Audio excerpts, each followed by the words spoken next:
In 2014, Flint, Michigan switched from Detroit's water system to the Flint River in an attempt to be more cost-efficient in regards to getting their water.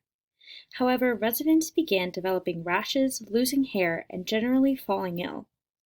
Months later, local doctors found that the blood lead levels in children were doubling, tripling even. It quickly became apparent that Flint was faced with a life-threatening problem. Their fresh water supply had become contaminated. Flint's water has been affected by almost anything you can think of: sewage, landfill runoff, urban runoff, and, according to locals, fire. The water quality is so bad that residents can't even wash their hands in it, let alone drink or bathe in it.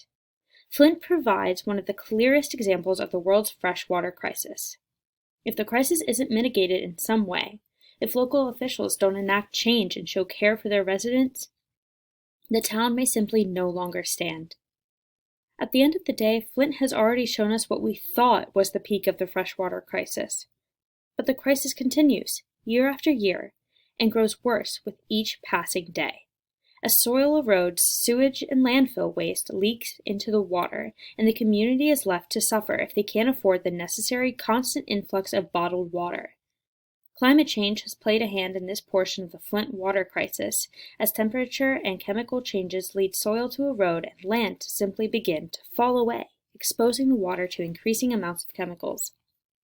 So, what can be done for Flint and other places around the world affected in the freshwater crisis? How can we prevent more people from falling ill or even dying? We have to, as a nation, as a world, invest more into reimagining water management and advancing integrated water resource management by rethinking how we control, distribute, and protect our water resources.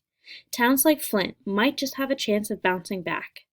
Although the costs may be steep, changing water management in the United States could be the biggest first step to recovering our fresh water supply, bit by bit.